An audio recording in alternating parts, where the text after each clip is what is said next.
नमो अरिहन्ताणं नमो सिद्धाणं नमो आयर्याणं नमो उवज्जायाणं नमो लोये सव्वसाहुणम् एषो पञ्चणमुक्कारो सव्वपावपणासनो मङ्गलाणं च सव्येसिं पद्मं हवै मङ्गलम् ॐ नमो अरिहन्ताणम् महादेव्या कुक्षिरत्नं शब्दजितर्वात्मजं राजचन्द्रमहं वन्दे तत्त्वलोचनदायकं प्रभुतत्त्वलोचनदायकं परात्परगुरुवे नमः परम्पराचार्यगुरुवे नमः परम गुरुवे नमः साक्षात् प्रत्यक्ष सद्गुरुवे नमो नमः। अनंत अनंत भाव भेद थी भरेली भली अनंत अनंत नाय निक्षेपे व्याख्यानी छे सकल जगत गीत कारिणी हारिणी मोह तारिणी भवाब्धि मोक्ष चारिणी प्रमाणी छे उपमा आप्यानी जेने तमारा कविते व्यर्थ आपवाथी निज मति मापाई में मानी छे अहो राज चंद्र बाळ ख्याल नथी पामताय जिनेश्वर तणी जाणी तेणे जाणी छे गुरुराज तणी वाणी जाणी तेणे जाणी छे। ओ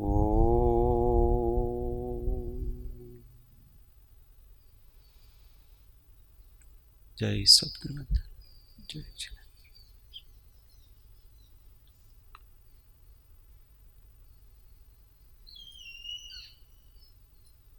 तत्व चर्चा में श्री जैन सिद्धांत प्रवेशिका अध्याय 2 प्रश्न संख्या 176 176 हिंदी में, गुजराती में 174। नाम कर्म की उत्तर प्रकृतियों का वर्णन चलता है। इसमें सबसे पहला गति नाम कर्म था, जिसके कारण जीव नरक आदि विविध प्रकार के परिणामों को प्राप्त करता है। दूसरा कौन सा था?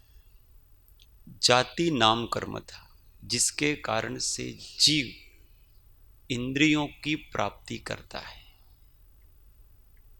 तीसरा था शरीर नाम कर्म, जिसके कारण से जीव औदारिक आदि विविध प्रकार के शरीरों को प्राप्त करता है। चौथा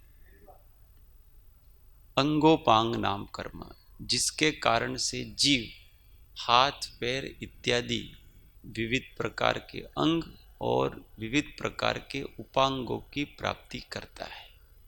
पांचवा निर्माण नाम कर्म, जिसके कारण से जीव के अंगोपांग यथास्थान और यथा प्रमाण बनते हैं, निर्मित होते हैं, वो निर्माण नाम कर्म। छठा कौन सा था? बंधन नाम कर्म, जिसके कारण जीव का शरीर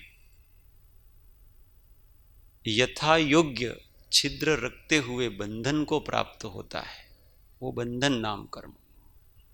और सातवां संघात नाम कर्म, जिसके कारण जीव का शरीर एक रूपता को प्राप्त होता है, भिन्न भिन्न विभक्तता दिखाई नहीं देती है, उसका नाम संघात नाम कर्म है।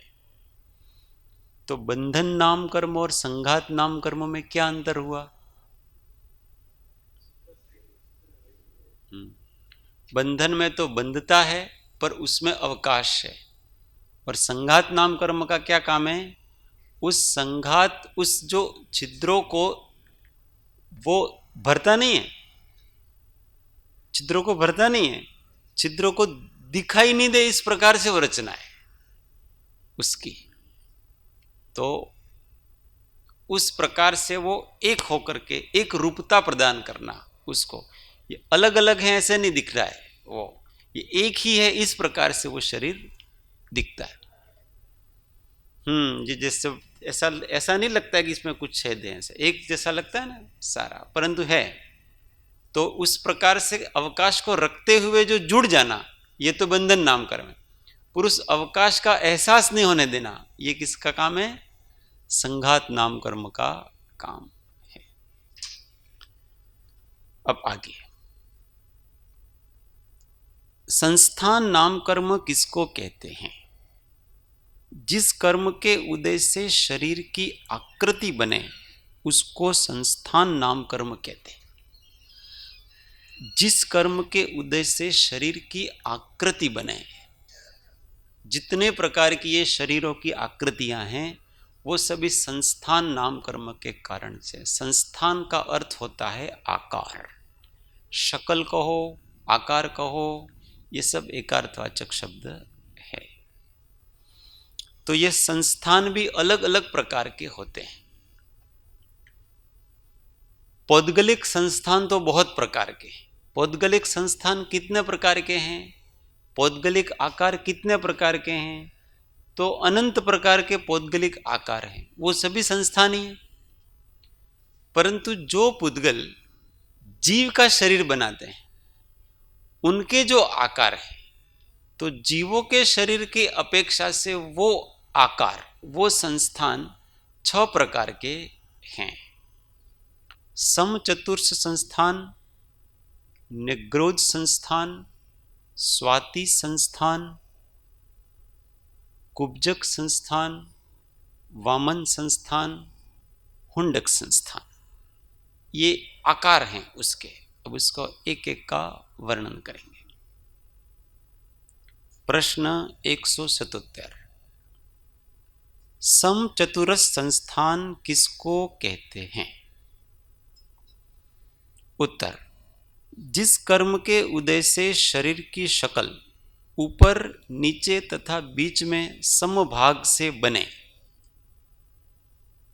समभाग से बने मतलब ऐसा नहीं कि ऊपर का भाग उठा हुआ है, नीचे का भाग बहुत पतला है, अथवा नीचे का भाग बहुत जाड़ा है और ऊपर का भाग बहुत पतला है, इस प्रकार से नहीं होता है। एक जैसा लगे, कोई सामने से देखे ना तो ये व्यक्ति एकदम एक जैसा है। ये जो भगवान का संस्थान दिख रहा है ये समचतुर्थ संस्थान कहलाता है। इसका आकार प्रकार यहां से लगा करके यहां ये एक जैसा होगा, इधर इधर ये एक जैसा, उसकी लगता एक जैसा है। चतुष्कोण वर्तमान में इस संस्थान वाले यहां पंचम काल में पैदा होते नहीं। ये संस्थान किन के होता है? तो ये संस्थान त्रिषष्टि शलाका पुरुषों के नियम से होता है, और देवों के सबके समचतुर्थ संस्थान ही होता है, उनके भी नियम से उसी प्रकार का संस्थान होता है, बाकी का कोई नियम नहीं है। 178, निग्रोध परिमंडल किसको कहते हैं? जिस कर्म के उदय से जीव का शरीर बढ़ के वृक्ष की तरह हो,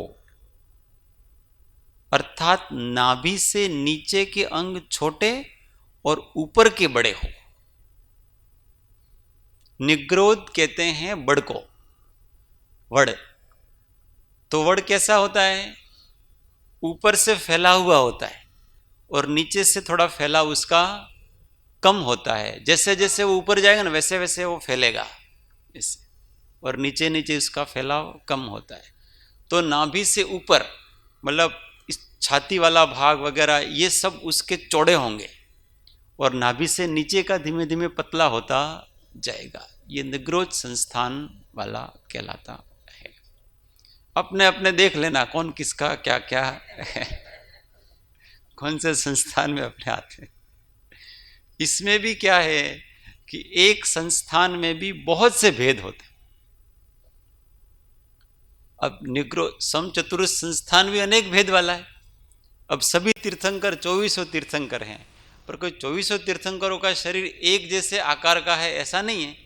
उस आकार में भी अनेक आकार हैं, परंतु वो सब उसमें कुल मिलाकर के एक ही प्रकार बनता है। सामान्य प्रकार एक है और फिर उसमें तरतमता तो हर चीज में होती। हाँ, ऊंचाई के अनुसार भी अब कोई 500 धनुष का है, अब कोई 3.5 हाथ का ही है अनुपात में, तो वो भेद होता। क्या कह रहे हैं? हाँ, जैसा ऊंचाई होगा वैसा ही मुंह होगा, परंतु ये तो ये आकार है, इस प्रकार का आकार। वो अनुपात अलग प्रकार। वो तो वो सारा सारा का सारा कौन से नाम कर्म तय करेगा, किसके अनुपात में कौन आता है न क्या है, वो सारा निर्माण नाम कर्म का काम है। कि आप 500 धनुष के हो तो आपका नाक कैस कितना बड़ा होगा और नाक किस प्रकार से होगा, हाथ कितने बड़े, वो सब कौन तय करेगा? निर्माण नाम कर्म तय करेगा। ये इसका काम नहीं है। इसका काम तो एकदम क्या कहते हैं उसको अंग्रेजी में, सिमेट्रिकल, सिमेट्रिकल, हाँ उसका काम। तो निग्रोध का मतलब नाभि से ऊपर के अंग चौड़े और नाभि से नीचे के अंग पतले। 179 स्वाति संस्थान किसको कहते हैं? तो स्वाति होती है एक प्रकार का समुद्र में रहने वाला जीव है। ऊपर वाले जवाब से बिल्कुल विपरीत हो, जैसे सांप की बामी। सांप की बामी देखिए, नहीं देखी हो तो हमारे वो स्वादक कुट के पीछे है, हाँ, देख सकते हैं उसमें। अब इसमें क्या है कि नीचे वाला भाग है वो तो थोड़ा चौड़ा होगा, नाभि से नीचे वाला का भाग है वो चौड़ा होता, और नाभि से ऊपर वाला भाग है वो धीमे धीमे पतला होता है। मतलब छाती का भाग थोड़ा थोड़ा पतला संकड़ा होता जाता है और उसके नीचे का वाला नाभि से थोड़ा थोड़ा चौड़ा होता जाता है। अब ये गहराई से अपने अपने शरीर को या किसी के शरीर को देखेंगे तब पता चलता है कि इसके क्या है, किस प्रकार से। आगे 121 181 कुब्जक संस्थान किसको कहते हैं?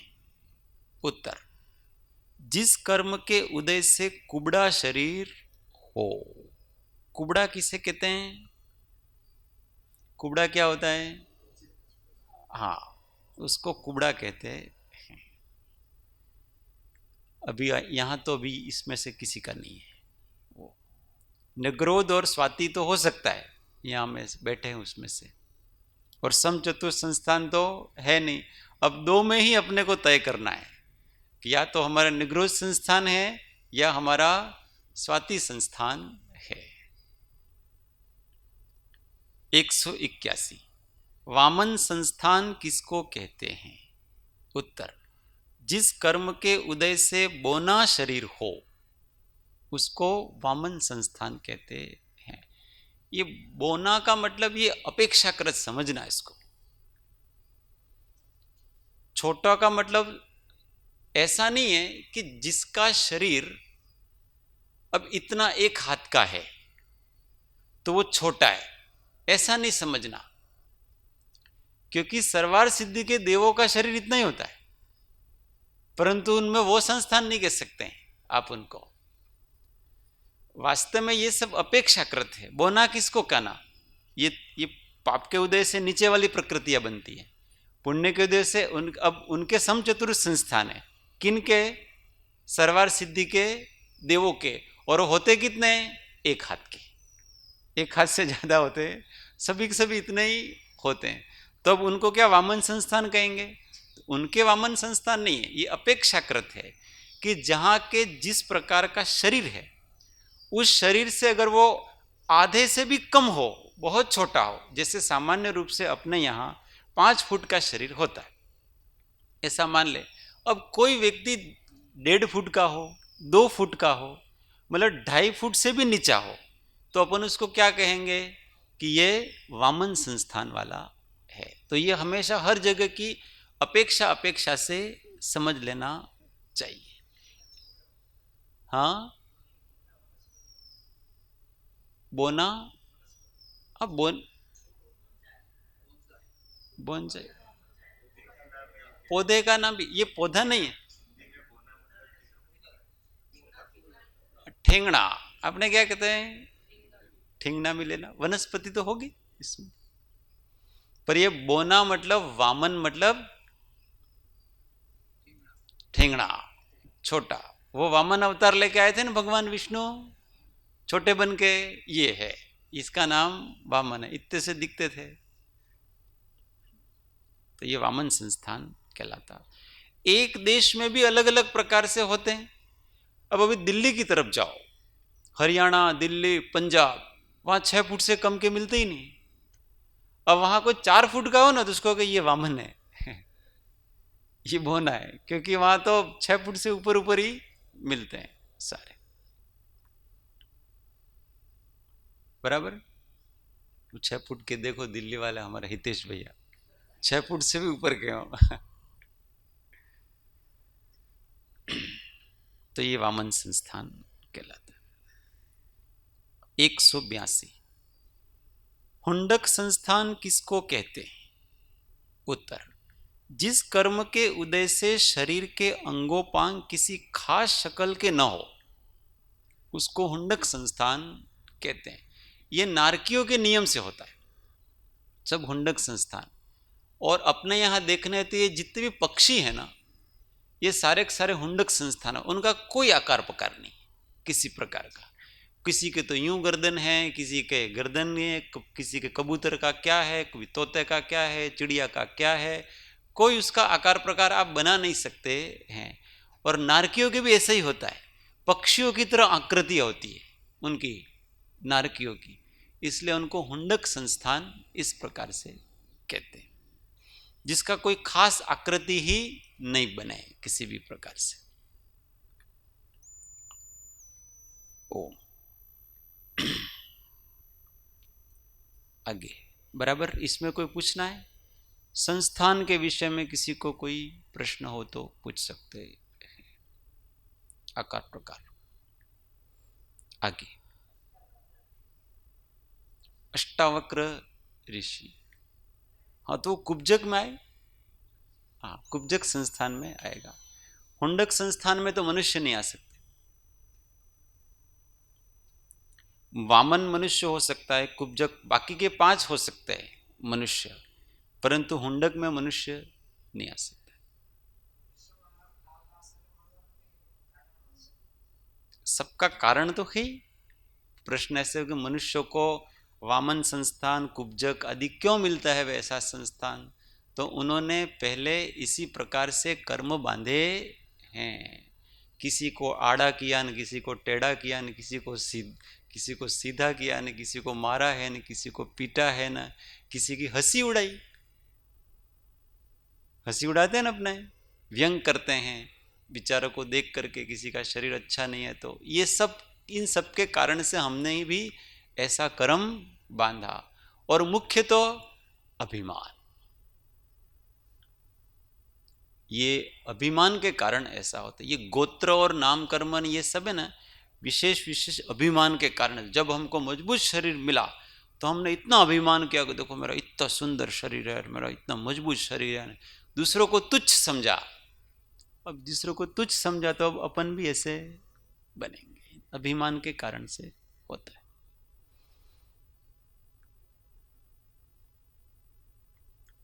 मायाचार, योगों की वक्रता, इससे इस प्रकार के होता है।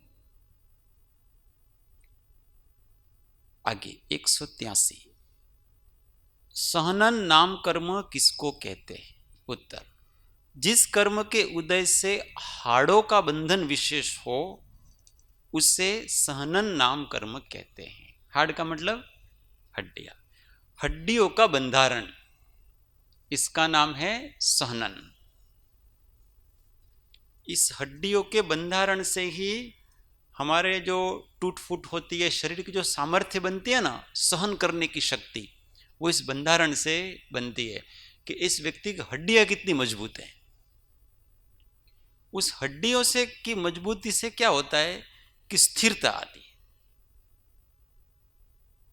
इसलिए जिसके नीचे नीचे के सहनन है उनके उनके स्थिरता नहीं आती है, और जिसके सहनन वो ऊपर ऊपर के हैं उनके स्थिरता आती है। इसलिए किसी को शुक्ल ध्यान करना है तो उसके आगे के सहनन ही चाहिए, आगे वाले सहनन हो तो ही कर सकता है, नहीं तो नहीं कर सकता है, क्योंकि वो हड्डियां उसकी स्थिर रहती हैं, उसके कारण से शरीर भी स्थिर रहता है और चित्त भी इसके कारण से स्थिर रहता है। कोई व्यक्ति दुबला हो सकता है परंतु उसकी मजबूती ज्यादा हो सकती है। दुबला होना और सहनन कम होना इससे कोई संबंध नहीं है, यहाँ हड्डियों के बंधन से संबंध है। तो ये हड्डियों का जो बंधन है वो भी 6 प्रकार का बताया गया है। हाँ, सहनन तो वो बताएंगे कि हड्डियों का सहनन किस किस प्रकार का है। उसमें सबसे पहला तो है वज्र ऋषभ नाराज सहनन, दूसरा है वज्र नाराज सहनन, तीसरा है नाराज सहनन, चौथा है अर्ध नाराज सहनन, पांचवा है कीलक सहनन, और छठा है असंप्राप्ता श्री पाटिक सहनन। ये थोड़ा नाम कठिन है, छवट्ठो ऐसा कहते हैं ना, छवट्ठो कहते हैं, फिर नहीं आए तो कोई बात। तो पहला वज्र ऋषभ नाराज सहनन किसको कहते हैं? उत्तर, जिस कर्म के उदय से वज्र के हाड़, वज्र का बैठन और वज्र की कीलियां हो। अब वज्र के हाड़, हाड़ का मतलब हड्डियां कैसी हो? वज्र। वज्र किसको कहते हैं कि कोई भी अस्त्र शस्त्र उसको भेद नहीं कर सकता है, तोड़ नहीं सकता है, इसका नाम वज्र कहलाता है। दुनिया में कोई शस्त्र ऐसा बना ही नहीं है कि उस शस्त्र से वो उसके टुकड़े टुकड़े हो जाए, इसको वज्र नाम कहलाता। इसलिए जो चरम शरीरी वगैरह ये वज्र ऋषभ नाराज सहनन के होते हैं ना, उनको कोई अस्त्र शस्त्र काट फाट नहीं कर सकता है, कुछ नहीं कर सकता है, उनको ब्रह्मास्त्र भी उनका कुछ बिगाड़ सकता नहीं है, ऐसी उनकी हड्डी होती है वज्र। फिर वज्र का वेष्टन, वेष्टन कहते हैं उसको, वेष्टन का मतलब होता है लपेटना। तो उनकी जो हड्डियां हो ना, एक तो हड्डियां ही मजबूत हैं और फिर उन हड्डियों को लपेट दिया जाता है वज्र से। कोई चीज हो एक तो पहले से ही मजबूत है, फिर उसको मजबूत धागे से बांध दो तो उसकी मजबूती और अधिक बन जाती है। तो ये वज्र का ही वेष्टन होता है, वज्र की हड्डी और वज्र से ही उसका वेष्टन किया जाता है।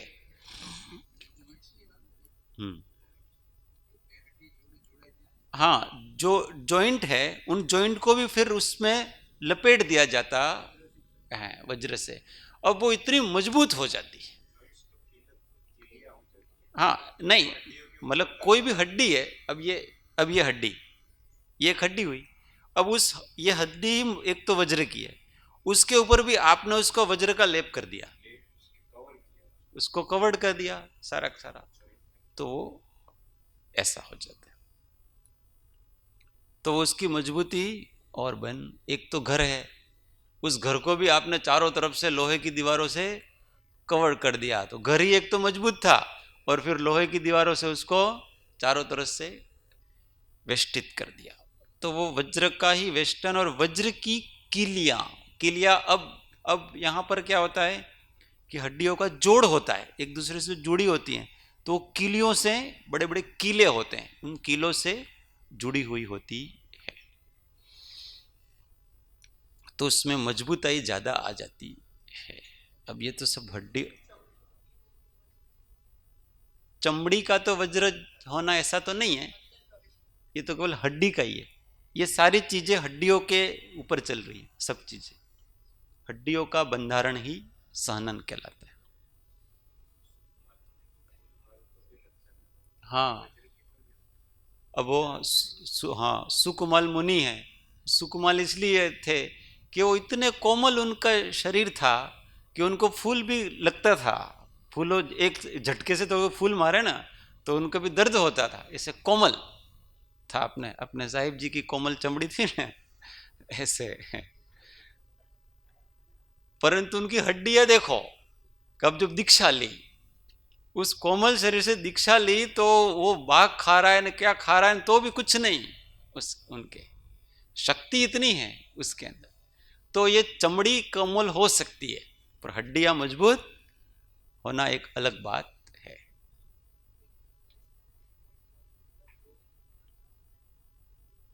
वेस्टर्न वज्र का, वज्र एक धातु है। वज्र एक धातु है, जैसे अनेक प्रकार की सोना चांदी इस प्रकार की धातुएं होती हैं, ऐसे एक वज्र धातु है। बस उस धातु की वो हड्डियां बनी हुई हैं और वो वेस्टर्न भी उसी धातु का बना हुआ है। लोढ़ा नहीं, अब धातुएं बहुत प्रकार की धातु है, इसमें एक वज्र धातु है बस। अब उसको, हाँ, अब कैसे होते हैं तो बहुत मजबूत होता है। अब अपने यहाँ वो वज्र धातु दिखने नहीं मिलती, तो अपने से के लोहे जैसा ऐसा समझ लेना चाहिए। फोलाइट, फौलाद, फौलादी ऐसा नहीं कहते। એટલે જે ચરમ શરીરી જીવો હોય એમનું આ પ્રકારનું સંહનન હોય છે। उनके नियम से ऐसा होता है चरम शरीरियों के। इसलिए वो कभी अस्त्र शस्त्र से मरते आदि नहीं है। वो युद्ध में हार सकते हैं, मर नहीं सकते। उनको तीर लग सकता है पर उस तीर से वो हड्डियों को कोई नुकसान होगा नहीं, ऐसी उनकी हड्डियां होती। आगे, सभी शलाका पुरुषों के, कहीं कहीं सुना है मैंने ऐसे होता है, त्रिषष्टि शलाका पुरुषों का शरीर इसी प्रकार से। हाँ जी, गर्दन ऐसा, गर्दन कट जाता है ऐसा तो कोई नहीं सुना। गर्दन कटती थोड़ी।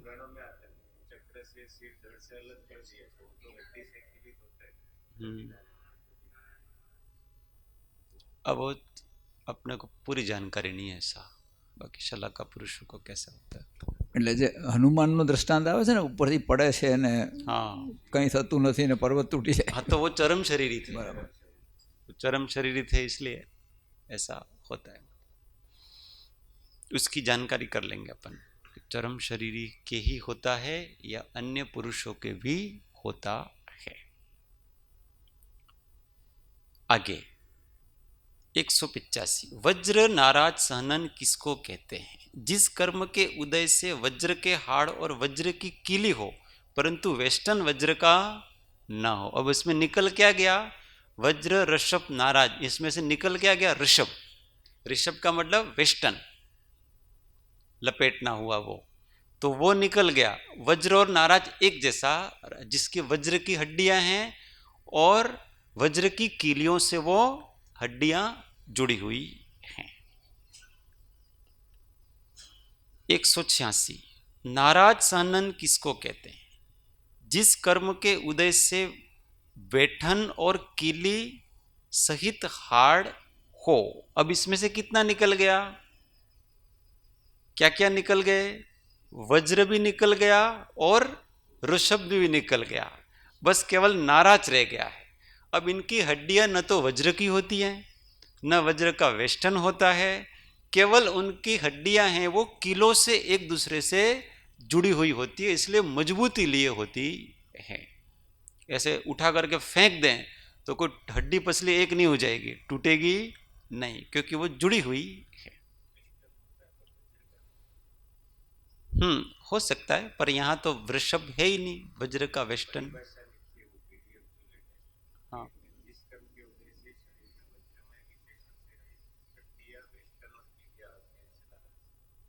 अच्छा, हाँ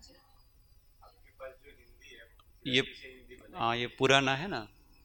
जिस कर्म के उदय से शरीर में वज्रमय, ये क्या लिखा है, विशेषण से रहित, हाँ मतलब वज्र नहीं है, हड्डियां वेस्टर्न और कीलियां होती हैं, उससे नाराज सनन कहते हैं। हाँ वेस्टर्न। ये अपडेट है वो पूरा। आगे, अर्ध नाराज सनन, जिसके उदय से हाड़ों की संधि अर्धकिलित हो, एक तरफ से जुड़ी हुई हो और एक तरफ से नहीं हो। जिस कर्म के उदय से शरीर में हड्डियों की संधियां अर्धकिलित हो, उसे अर्ध नाराज सनन कहते हैं। अब एक तरफ से तो जुड़ी और एक तरफ से जुड़ी हुई, दोनों तरफ से किलियां नहीं है, एक तरफ से किलियां हो, उसको अर्ध नाराज सनन कहते हैं। चित्र कहीं हो तो अपने कभी चित्र बताएं, कभी ढूंढ के लाना कहीं चित्र कैसे कैसे होता। अच्छा, कि वो हड्डियां किस किस प्रकार से होती। चलो कल ढूंढ करके चित्र बताएंगे कैसे कैसे। और 188, कीलक सहनन किसको कहते हैं? जिस कर्म के उदय से हाड़ परस्पर किलित हो। अब यहां कीले हो ही नहीं, मतलब नाराज ही नहीं है, नाराज मतलब कीले होते हैं, तो कीले होते ही नहीं एक दूसरे से, वो हड्डियां ही एक दूसरे से जुड़ी हुई होती हैं, कोई कोई बीच में उनका कोई कनेक्टर नहीं है उसका, वही एक दूसरे से चिपकी हुई है। हाँ अपने एक दूसरे से जुड़ी होती है बराबर। हम्म, हाँ क्लियर नहीं होती है, बस इतना ही। हाँ अब ऑपरेशन करते हैं घुटने का ने, फिर वो लगाते हैं वेस्टर्न बदलते हैं सब कुछ बदल देते हैं उसका। हाँ बराबर, पर ये कुदरती है, कुदरती होना एक अलग चीज होती, उससे तो दुखता है, इससे दुखता नहीं है, कुदरती होता है उससे। और लास्ट 189, असंप्राप्ता श्री पाटी का सहनन किसको कहते हैं? जिस कर्म के उदय से जुदे जुदे हाड़ नसों से बंधे हो। इसमें क्या लिखा है? जिस कर्म के उदय से शरीर में हड्डियां मांस स्नायु आदि से लपेट कर संगठित की गई हैं, उसे असंप्राप्ता स्रव पाटिका कहते हैं। मतलब हड्डियां मात्र, मात्र लिखा है, मात्र मांस स्नायु आदि से लपेट कर वो किलित मतलब संगठित की गई है। मतलब वो उसमें हड्डियां मांस वो सारा का सारा एक ही प्रकार से हो गया है, न तो वहाँ पर किलियां हैं, न कोई उसका वेस्टर्न है, कोई कुछ भी नहीं है, एक दूसरे से नसों से जुड़े हैं, कुल मिलाकर के नसों से। ये सबसे कम प्रकार का होता है। हाँ अब ये मान सकते हैं जैसे ये सांप होते हैं, तो इस सांपों के शरीर को ऐसे ये लास्ट वाला मान सकते हैं।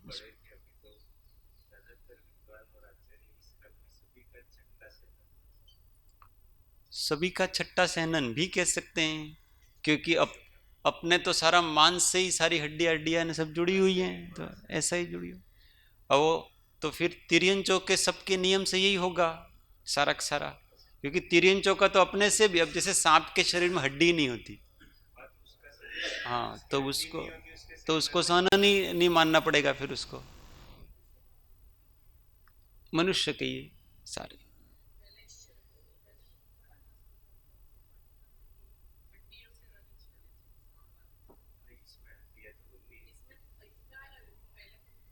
हाँ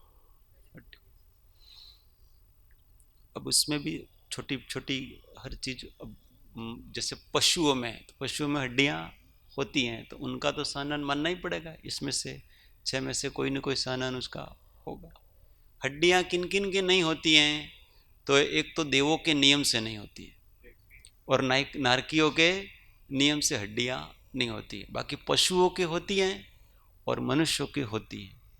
पक्षियों के उनकी हड्डियां होती है, तो उनको भी सहनन में लेना पड़ेगा।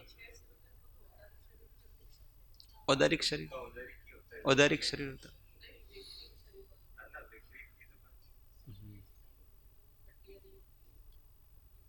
जितने भी रेप्टिलिया वर्ग हैं, सरीसृप हैं, उन सब के हड्डियां होती कि नहीं? क्योंकि जैसे इसमें क्या क्या आ जाएंगे, जैसे छिपकली आ जाएगी, वो ईयड़ भी आ जाएगी, और वो केंचुआ आ जाता है, सांप आ जाता है, ये सारे चीजें ये सब इसमें आ जाती है। जो हड्डियों वाले प्राणी हैं उनके ही सहनन को नहीं होता है, क्योंकि सहनन में मुख्य रूप से हड्डियां, परंतु हड्डियां भी तो अनेक प्रकार की हो सकती हैं। अब उनमें उस प्रकार की हड्डियां हो कि उस हड्डियों के होते हुए भी वो उनका शरीर इधर उधर इस प्रकार से हो सकता है। क्योंकि अगर क्राइटेरिया ऐसा बनाए तिर्यंच और मनुष्यों के, तो फिर उसमें सब आ जाते हैं। चलो आगे हो गया सहनन। इसमें किसी प्रकार का कोई प्रश्न? अपने साथ सोच लेना कि अपने कौन सा सहनन है इसमें से। और मुख्य सहनन की, सहनन मतलब हमारी कितनी स्थिरता रहती है, ये है मुख्य तो सहनन। सहनन किसके लिए है? स्थिरता के लिए सहनन, कि हम कितना सहन कर सकते हैं। अभी ठंड पड़ी तो कट कट कट कट बोलने लगे दांत, तो कमी क्या है किसके पता है? सहनन की झेल नहीं पा रही है, वो ठंडी को नहीं झेल पा रही है, गर्मी को भी नहीं झेल पा रही है, हड्डियां एक दूसरे की बोलने लगती हैं, तो सहनन। मुख्य तो यहाँ जो ध्यान के लिए उपयोगी वस्तुएं बताई हैं कि पहले के जो 3 सहनन हैं वो मजबूत सहनन होते हैं, उनसे शुक्ल ध्यान कर सकते हैं आप, तीनों से शुक्ल ध्यान कर सकते हैं। परंतु जिसको शपक श्रेणी चढ़ना है तो उसको ऊपर का पहले वाला सहनन ही चाहिए। बाकी के तीनों सहननों से उपशम श्रेणी चढ़ सकते हैं, पर शपक श्रेणी के लिए पहले वाला सहनन ही चाहिए, तो ही उसकी शपक श्रेणी के योग्य उसका सहनन होता है। तो ये शक्ति है एक प्रकार के शरीर को स्थिर बनाए रखने की। कोई कोई व्यक्ति ऐसे बहुत कमजोर होते हैं, परंतु ध्यान 1 घंटा 2 घंटा 3 घंटा 4 घंटा कर लेते, तो इसका मतलब उनका सहनन बहुत मजबूत है, क्योंकि वो अपने शरीर को निश्चल बनाए रखना ये सहनन का काम है। और उस सहनन के कारण से ही सब कुछ नहीं होता है, फिर उस प्रकार से वीर्यांतराय कर्म का क्षयोपशम भी होना चाहिए आपके, ऐसा सामर्थ्य भी होना चाहिए। अगर वीर्यांतराय का क्षयोपशम नहीं हो तो आपका सहनन कैसा भी हो, आपकी स्थिरता नहीं बन सकती है, चंचलता आएगी। इसलिए वज्र ऋषभ नाराज सहनन वाला भी कोई व्यक्ति हो, परंतु वो अब चक्रवर्ती होते हैं, अब चक्रवर्ती के सबके वज्र ऋषभ नाराज सहनन है, परंतु कोई चक्रवर्ती जो मिथ्या दृष्टि आदि होते हैं वो 1 मिनट भी ध्यान नहीं कर सकते, उनकी स्थिरता नहीं बनेगी उसकी, क्योंकि और वो शुक्ल ध्यान आदि तो वो तो सम्यक दृष्टि ही नहीं है। तो केवल सहनन से नहीं होता है, उसके अनुसार संकल्प शक्ति वगैरह सारी चीजें होनी चाहिए। केवल सहनन कुछ नहीं कर सकता है, मुख्य वस्तु संकल्प शक्ति होती है, मन की शक्ति होती है, पर उस मन की शक्ति की भी अपनी एक सीमा होती है। अब सहनन नहीं है तो इस सीमा के आगे नहीं जा सकते। अब जिसका अपन कितने भी स्थिरता रखें ऐसे, परंतु सहनन नहीं है, इसलिए वो चंचलता आ ही जाएगी, उस चंचलता के कारण से काय गुप्ती नहीं रह पाती। अभी जैसे वर्तमान के जो जितने भी मुनि हैं, तो उन मुनि के संकल्प शक्ति बहुत हो सकती है, कुंद कुंद आचार्य जैसे हो सकते हैं, वो ऐसे अपने ज्ञान स्वभाव से डिगे ही नहीं, परंतु अब उसके लिए गुप्तियों की आवश्यकता है, और गुप्तियों में एक काय गुप्ती है, उस काय गुप्ती में क्या होता है, शरीर को निश्चल करना होता। अब उसका सहनन कम पड़ रहा है, इसलिए उसकी संकल्प शक्ति भी बराबर उसको फल देती नहीं है। तो ये कितना बैलेंस है इसका, कि जो मोक्ष मार्ग में बढ़ता है उसका उस प्रकार से पुण्य बढ़ता जाता है। हम कम सहनन है हमका, तो इसका मतलब ये है कि हमारे आत्मा की ग्रांड टोटल कैपेसिटी भी कम है। इसलिए तो हम ऐसे सहनन में इस काल में यहां पर पैदा हुए कि हम शुक्ल ध्यान के योग्य नहीं, परंतु धर्म ध्यान के योग्य तो हैं, और रूपातीत का धर्म ध्यान अपन कर सकते हैं। यहां कोई व्यक्ति कोई पुरुष पर्याय में जन्म लिया है, इसका अर्थ इतना पक्का है कि उसके 7वें गुण स्थान तक की सारी सामर्थ्य, सारी सामग्रियां, सब प्रकार का उसको योग्यता, उसकी पात्रता है। अब योग्य कितना है वो उसके ऊपर डिपेंड करता है। तो सामान्य रूप से जो योग्यता, पात्रता होती है वो सबकी इस प्रकार से जानना चाहिए। बाकी सब चीजें अभ्यास से भी होती है। अब कुछ सहनन आपको बचपन से किसी का कमजोर शरीर है, हड्डियां भी कमजोर हैं, पर हड्डियों को आप मजबूत बना सकते कि नहीं बना सकते? कैल्शियम कैल्शियम का प्रयोग करो। किसी की कमजोर पड़ गई है तो उसको बना सकते हैं। अब वो सहनन है आपका, वो सहनन तो एक जैसा ही रहेगा, वो नहीं बदलेगा, वो तो जीवन। परंतु उस सहनन में जो जघन्य प्रकार से लगा करके उत्कृष्ट प्रकार की जो जितना भी तारतम्यताएं होती हैं, उन सबके कारण से अब आपका थोड़ा कमजोर पड़ गया तो कैल्शियम से आप उसको ठीक कर सकते हो, उसमें कोई दिक्कत नहीं है। इसलिए ये सब चीज़ें बढ़ाई भी जा सकती हैं, घटाई भी जा सकती हैं। ऐसा नहीं कि एक जैसा मिलेगा अब उससे आगे बढ़ ही नहीं सकते हैं, ऐसा भी नहीं। हाँ, मुख्य वस्तु ये है कि हमको शरीर कैसा मिलेगा वो अपने पाप पुण्य पर आधीन। जैसे जैसे हमारा पुण्य बढ़ता जाता है वैसे वैसे अपने को ऐसे उत्कृष्ट शरीर आदि मिलते जाते हैं। उसके लिए हमको अलग से प्रयत्न करने की जरूरत नहीं होती है। अब कोई यूँ प्रयत्न करेगी, इस मैं कमजोर हूँ, अभी मैं लोगों की बहुत सेवा करूँगा, क्योंकि कहते हैं ना वैयावृत्ति करने से शरीर मजबूत होता है। इसलिए वैयावृत्ति क्यों करता है? मजबूत शरीर के लिए वैयावृत्ति कर, ऐसा नहीं सोचने का, अपने को धर्म ध्यान करने का बस। और जहां जितना हो सके जीवों की रक्षा करना। जो जीवों की रक्षा में तत्पर है उसको ऐसा शरीर आसनन आदि संस्थान आदि मिलता है कि वो अपना स्वयं रक्षित हो जाता है। तो वहां प्रयत्न करना, किसी प्रकार का कोई निदान नहीं करना चाहिए। अलग से कोई साधना किसी भी वस्तु को प्राप्त करने की होती नहीं है। साधना केवल एक है, और वो एक ही प्रकार की साधना है, और उसका नाम है स्वभाव को धीमे धीमे निर्मल करते जाओ। स्वभाव की दृष्टि करना, स्वभाव का संवेदन करना, और स्वभाव रूप होने का प्रयत्न करना, यही साधना है बस। इसके अतिरिक्त किसी भी वस्तु को प्राप्त करने के लिए हमको कुछ नहीं करना है। अगर ये दृष्टि जिसकी जाग गई है तो उसकी दृष्टि फिर सहनन की तरफ नहीं जाती है, संस्थान की तरफ नहीं जाती है, किसी की तरफ दृष्टि जाती नहीं।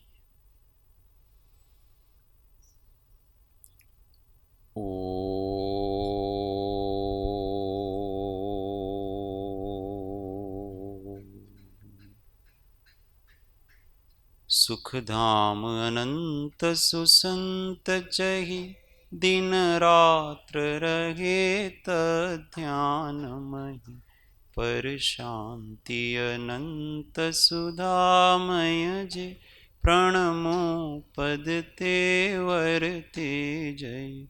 ओ प्रणमो पद तेवर तेज।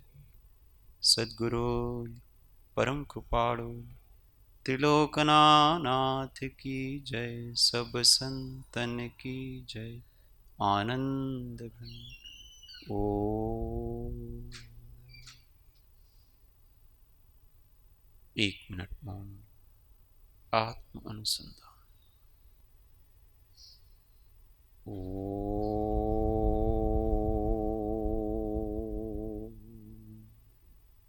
शांति शांति शांति। जय सद्गुरु।